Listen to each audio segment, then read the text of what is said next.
Hello friends, स्वागत है आपका अपने ही यूट्यूब चैनल ऑनलाइन नव्या अकेडमी में। तो कैसे आप सब लोग? आई होप सब आप अच्छे होंगे और अच्छे से आपकी स्टडी चल रही होगी, अच्छे से आप तैयारी कर रहे होंगे। और यहाँ पे आज मैं नए वीडियो के साथ आपके साथ हाजिर हुआ हूँ, जहाँ पे हम बात करने वाले हैं 30 जनवरी के करंट अफेयर से रिलेटेड कुछ इंपॉर्टेंट फैक्ट्स के बारे में। जहाँ पे मैं आपके साथ 30 जनवरी के ऐतिहासिक पहलू से रिलेटेड क्वेश्चंस से लेकर 30 जनवरी के इतिहास यानी कि जो भी इसके ऐतिहासिक पहलू हुए हैं, क्यों इंपॉर्टेंट है, कौन कौन से डे मनाए जाते हैं और क्या क्या आज का करंट अफेयर से बन सकता है। तो वीडियो कभी कभार थोड़ा सा लंबा हो जाता है, तो वीडियो को पूरा ज़रूर देख लीजिएगा। पूरी आपके पास काम की चीज़ें आपको बताता हूँ जो कि आपके एग्ज़ाम में इंपॉर्टेंट होती हैं। सबसे पहले हम बात करते हैं आज कौन कौन से दिन मनाए जाते हैं। तो सबसे पहले सर्वोदय दिवस मनाया जाता है। 30 जनवरी को सर्वोदय दिवस मनाया जाता है। और 30 जनवरी को ही शहीद दिवस के रूप में मनाया जाता है, जहाँ शहीद दिवस जो है महात्मा गांधी की हत्या जो की गई थी नई दिल्ली के बिरला भवन में। तो 1948 यानी कि 30 जनवरी 1948 को नाथूराम गॉडसे के द्वारा गोली मारकर उनकी हत्या की गई थी। तो इसी दिवस को शहीद दिवस के रूप में मनाया जाता है। साथ ही 30 जनवरी को प्रतिवर्ष कुष्ठ रोग निवारण दिवस के रूप में मनाया जाता है।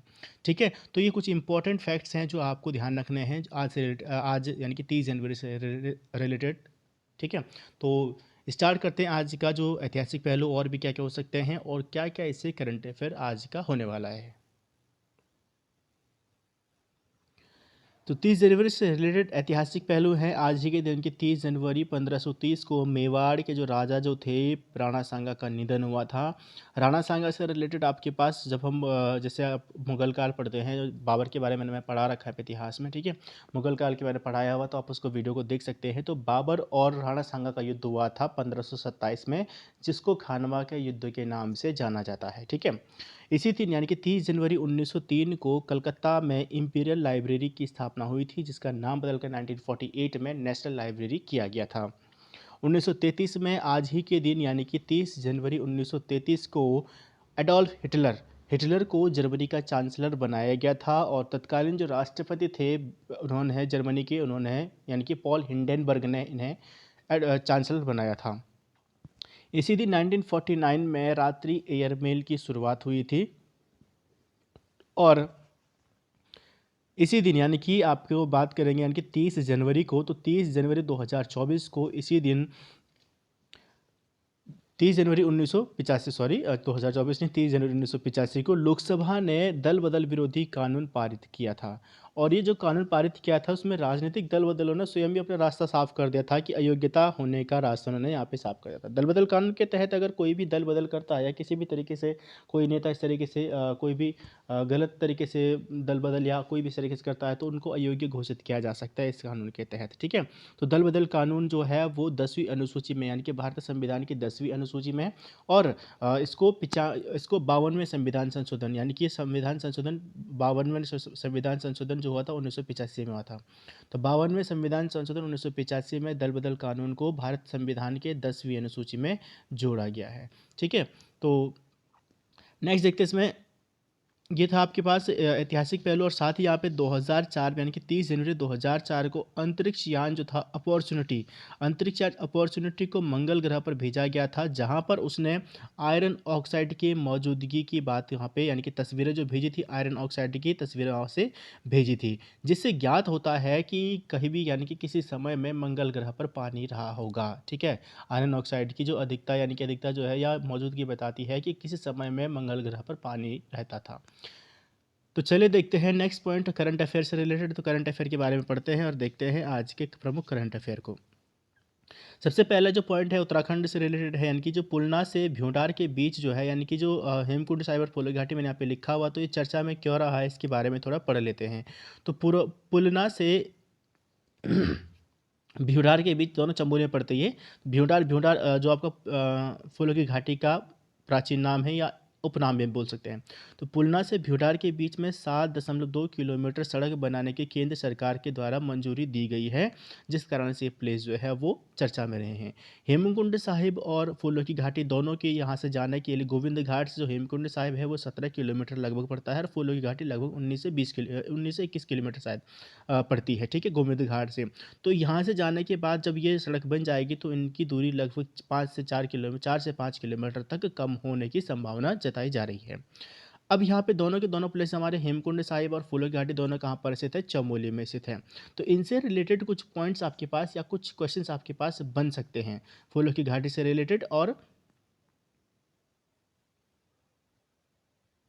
फूलों की घाटी से रिलेटेड और हेमकुंड साहिब से रिलेटेड। ठीक है, अब हमें ये लगेगा कि क्वेश्चन अगर यहाँ से पूछ लेता है डायरेक्ट, अगर देखो न्यूज़पेपर हर कोई पढ़ रहा है, ठीक है, मान लीजिए अगर न्यूज़पेपर कोई एग्जामिनर पढ़ रहा है, जो पेपर बनाने वाला, उसने फूलों की घाटी के बारे में पढ़ा और सोचा कि यार चलो इससे रिलेटेड क्वेश्चन बना देते हैं, हमने उस पर ध्यान ही नहीं दिया, हमें ये लगा कि जीएस के क्वेश्चन आए, लेकिन कभी कभार होता है कि वो न्यूज़पेपर से डायरेक्ट उठा के क्वेश्चन बना देते हैं और उसका बैक या जैसे कि अगर मान लीजिए फूलों की घाटी है तो उसका इतिहास क्या है, उससे इतिहास से क्वेश्चन डाल दिए, किसकी खोज कब हुई थी या किसने की थी, ठीक है, तो इस तरीके से क्वेश्चन वो डाल सकता है। या इसको स्कंद पुराण में क्या कहा जाता है, मेघदूत में क्या कहा जाता है, तो इससे हमें लगेगा कि ये क्वेश्चन उत्तराखंड से रिलेटेड है, लेकिन उसने क्वेश्चन जीएस से यानी कि करंट से डाल दिया था, करंट में क्योंकि उसकी चर्चा हुई थी।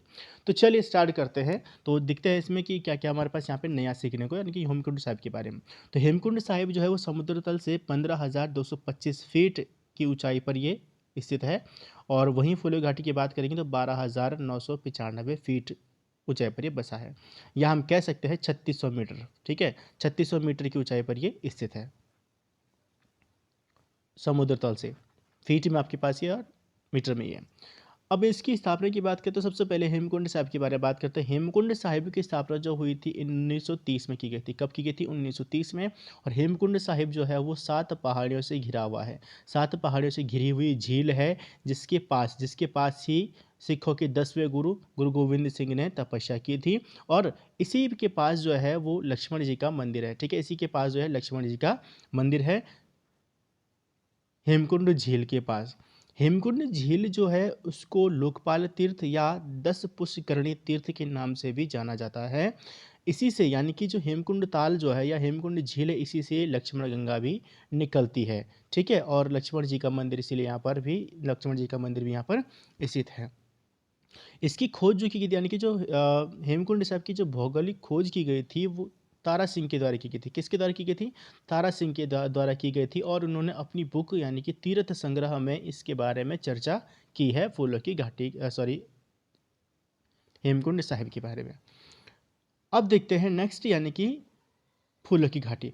फूलों की घाटी की जो सबसे पहले खोज की गई थी वो 1931 में की गई थी। 1931 में फूलों की घाटी की खोज की गई थी, जो कि की गई थी फ्रैंक स्माइथ के द्वारा। किसने की गई थी? फ्रैंक स्माइथ ने की थी। और उसने अपनी जो बुक है द वैली ऑफ फ्लावर्स में इसकी चर्चा की है, फूलों की घाटी की।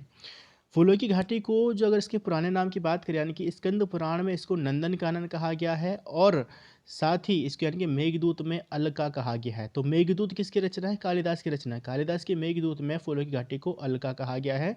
अन्य नामों की बात करें इसके तो फूलों की घाटी के अन्य नाम जैसे कि आपके वैकुंठ हो गया, भिवंडार हो गया, गंधमादन हो गया, और पुष्पावली हो गया, स्माइत घाटी हो गया, फूलों की घाटी हो गया। तो इसके अलग अलग नाम जो हैं जाने जाते हैं, अलग अलग इसके उपनामों से इसको जाना जाता है। फूलों की घाटी जो एग्जैक्ट जो है चमोली में स्थित है, और नर और गंधमादन पर्वत, ठीक है, नर और गंधमादन पर्वतों के बीच जो है ये घाटी स्थित है, जो कि समुद्र तल से 3600 मीटर की ऊंचाई पर स्थित है। अगर हम बात करेंगे यहाँ पर पुष्पों की, तो बहुत सारे यानी कि 250 किस्म के पौधे यहाँ पर उगाए जा सकते हैं। ठीक है, और अपने अब यानी कि प्राकृतिक रूप से ही उगते हैं ये। ठीक है, तो साथ ही यहाँ पर बात करेंगे जो इसी के पास यानी कि फूलों की घाटी के पास से ही पुष्पावती नदी जो है वो बहती है, और एक प्रकार की घास जो है वो इसके लिए खतरा बनी हुई है, जिसको बोला जाता है अमेला या नटग्रास। तो जो बहुत अधिक मात्रा में यहाँ पे फैल रहा है और जो धीरे धीरे इसके अस्तित्व को समाप्त कर रहा है। ठीक है, अब इसको देखते, अब यहाँ पे देखिए राष्ट्रीय पार्क के रूप में भी इसको जाने, तो हमने इतिहास पढ़ा है इसका, ठीक है, कि कब हुई, क्या हुआ, क्या कब इसकी खोज की गई थी। अब हम पढ़ते हैं राष्ट्रीय पार्क के बारे में। उत्तराखंड के राष्ट्रीय पार्कों में से एक है आपका फूलों की घाटी, जो कि 1982 में इसको राष्ट्रीय पार्क घोषित किया गया था। और ये उत्तराखंड का सबसे छोटा राष्ट्रीय पार्क है, जिसका क्षेत्रफल 87.50 किलोमीटर स्क्वायर तक है। ठीक है, और ये जो है विश्व धरोहर जो है, इसको विश्व धरोहर 14 जुलाई 2005 को इसको विश्व धरोहर घोषित किया गया था। ठीक है, तो विश्व धरोहर में आपके नंदा देवी और फूलों की घाटी दोनों हैं विश्व धरोहर में। तो फूलों की घाटी के बारे में हमने यहाँ पे पढ़ा कि फूलों की घाटी जो है कब उसको राष्ट्रीय पार्क घोषित किया कब इसकी खोज हुई थी? ठीक है, तो चलिए देखते हैं नेक्स्ट क्वेश्चन।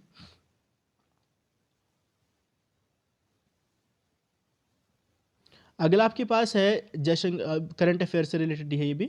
जयशंकर प्रसाद जी का जन्म, देखो 30 जनवरी के बारे में पढ़े थे ऊपर, मैं ये डिस्कस नहीं कर पाया था, लेकिन ये ऐतिहासिक है। तो 30 जनवरी 1890 को जयशंकर प्रसाद का जन्म हुआ था काशी में। उत्तराखंड के जो एग्ज़ाम देने वाले बच्चे हैं उनके लिए बहुत ही इंपॉर्टेंट, क्योंकि आपके सिलेबस में है जयशंकर प्रसाद के बारे में, ठीक है। और सबसे पहले 1913 में इनका पहला काव्य संग्रह आया था, जो कि था कानन कुसुम, ठीक है। नाटक इनके हैं जैसे चंद्रगुप्त हो गया, ध्रुव स्वामिनी हो गया, स्कंदगुप्त से जैसे आपके बहुत सारे इनके नाटक देखने को मिलते हैं। प्रमुख कृतियां हैं आंसू, प्रेम पथिक और झरना हो गया, लहर हो गया, छाया हो गया, कामायनी हो गया। तो और भी इनकी बहुत सारी रचनाएं हैं। निबंध हम बात करेंगे 15 नवंबर, निधन जो था इनका 15 नवंबर 1937 को इनका निधन हो गया था, ठीक है। देखिए इनकी कीर्ति या जो भी है इनके बारे में प्रॉपर आपके हिंदी से रिलेटेड, यानी कि जो हिंदी से रिलेटेड मैं वीडियोज़ बनाता हूँ उसमें आपके साथ डिस्कस करूँगा जयशंकर प्रसाद के बारे में, ठीक है। नेक्स्ट पॉइंट है कि हाल ही में किस राज्य के उत्पाद कालो नुनिया चावल, तो कालो नुनिया चावल को जीआई टैग दिया गया। तो कालो नुनिया चावल जो है वो पश्चिम बंगाल में बनाया जाता है या उगाया जाता है, जिसको अभी हाल ही में भारत सरकार द्वारा जीआई टैग दिया गया था। हाल ही में प्रथम प्राकृतिक चिकित्सा अस्पताल की नींव जो है वो कहाँ पर रखी गई है, तो भारत का पहला प्राकृतिक चिकित्सा अस्पताल की नींव जो है वो असम के डिब्रूगढ़ क्षेत्र में रखी गई है। भारत का पहला रिसर्च आईआईटी सैटेलाइट कैंपस कहाँ पर स्थापित किया जाएगा, तो भारत का पहला आईआईटी सैटेलाइट कैंपस जो है वो आपका उज्जैन में स्थापित किया जाएगा, ठीक है। तो दोस्तों ये था आपके पास 30 जनवरी का इम्पोर्टेंट करंट अफेयर। थोड़ा वीडियो लंबा हो गया है और बहुत सारी चीज़ें हमने यहाँ पे डिस्कस की हैं। तो वीडियो कैसा लगा कमेंट बॉक्स में ज़रूर बताएं, और अगर आप फर्स्ट टाइम चैनल पर आ रहे हैं तो चैनल को सब्सक्राइब जरूर कर लीजिएगा और बेल आइकन को ज़रूर प्रेस कर लें। मिलता हूँ जल्दी नई वीडियो के साथ, तब तक के लिए जय हिंद, जय भारत।